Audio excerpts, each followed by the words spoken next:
आज की class first year वालों के लिए एनिमल ब्रीडिंग एंड जेनेटिक्स की है और इसके अंतर्गत अपन पढ़ रहे थे संकरण।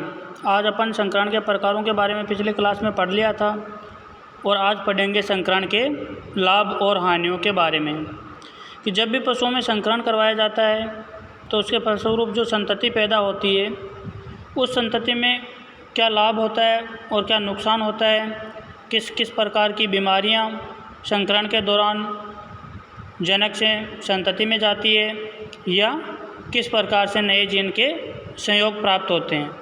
तो सबसे पहले अपन देखेंगे एडवांटेज ऑफ क्रॉस ब्रीडिंग यानी संकरण के लाभ। पहला लाभ है इसमें दूसरी नस्ल के अच्छे गुण को अपनी संतति में प्राप्त कर सकते हैं। यानी दो नर और मादा पशु है अपने पास, जिसमें से नर पशु में अच्छे लक्षण है लेकिन मादा पशु में अच्छे लक्षण नहीं है, तो अपन उन दोनों नर और मादा पशुओं का क्रॉस करवाकर उस अच्छे नस्ल के नर के गुण है जो उनके सहवास के फलस्वरूप संतति उत्पन्न होगी उसमें अपन प्राप्त कर सकते हैं। तो दूसरी नस्ल के अच्छे गुणों को अपने संतति में प्राप्त करना। दूसरा है इस विधि द्वारा नई नस्ल पैदा की जा सकती है। क्रॉस ब्रीडिंग नई नस्ल पैदा करने के लिए काफ़ी उत्तरदायी विधि है। नेक्स्ट है संकरण से उत्पन्न संतति बहुत तेज, फुर्तीली व अधिक उत्पादन देने वाली होती है, क्योंकि उसमें दो अलग अलग नस्लों के गुण होते हैं, जिसके कारण कई लक्षण ऐसे होते हैं मानो कि जो नर में है लेकिन मादा में नहीं है, और कई लक्षण ऐसे हैं जो मादा में है लेकिन नर में नहीं है। और ऐसे नर और मादा पशु का जब सहवास करवाया जाता है तो जो संतान उत्पन्न होती है उस संतान में 50% लक्षण नर से और 50% लक्षण मादा से प्राप्त होते हैं, जैसे दूध उत्पादन, ऊन उत्पादन, अंडा उत्पादन और मांस उत्पादन जैसे लक्षण। अब अपन देखेंगे संकरण से हानियों के बारे में कि संकरण की क्या हानियां हैं। Disadvantage of cross breeding. तो इस विधि को अपनाने के लिए पशुपालक को विभिन्न नस्लों के शुद्ध नर व मादा पशु जनक के रूप में ज़्यादा रखने पड़ते हैं। बिल्कुल सही बात है कि सबसे पहला और सबसे ज़्यादा नुकसान तो यही है कि मान लो आपको संकरण के माध्यम से संतान उत्पन्न करनी है तो उसके लिए अलग अलग नस्ल के नर और मादा पशु ज़्यादा मात्रा में रखने पड़ेंगे, जब भी तो उनमें संकरण करवाएंगे।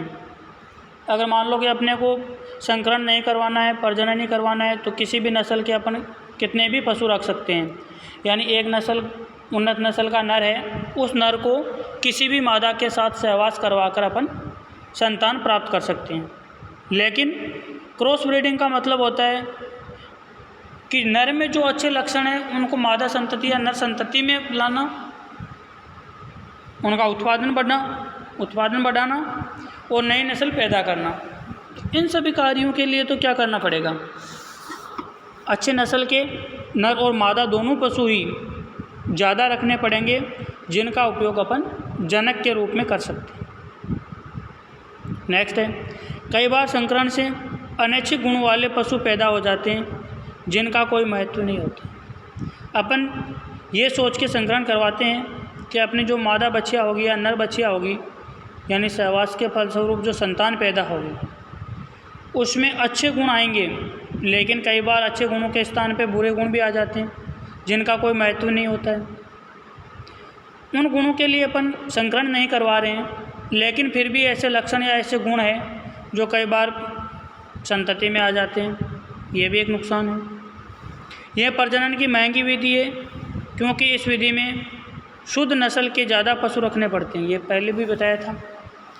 महंगी तो होगी, एक उन्नत नस्ल प्राप्त करने के लिए आपको 4-5 अच्छी नस्ल के नर और मादा पशु रखने पड़ेंगे, तो ये प्रजनन की महंगी विधि हो गई।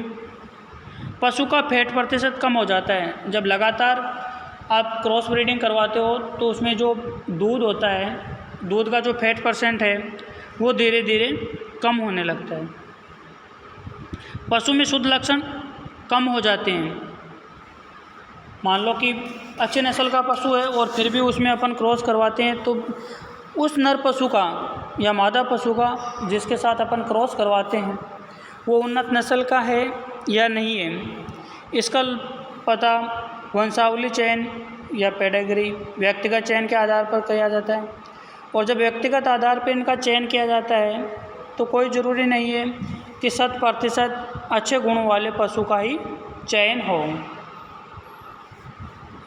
नेक्स्ट है, पशुओं में लिंग संबंधित बीमारियां भी आ जाती हैं। लगातार क्रॉस ब्रीडिंग करवाने से पशु में लिंग से संबंधित बीमारियां वो भी हो जाती है। कई बीमारियां ऐसी होती है जो नर पशु में तो होती है लेकिन मादा पशु में नहीं होती। लेकिन अगर बार बार उस नर पशु का ऐसे मादा पशु के साथ सहवास करवाया जाता है या क्रॉस ब्रीडिंग करवाई जाती है तो वो बीमारी एक लिंग से दूसरे लिंग में भी स्थानांतरित हो सकती है।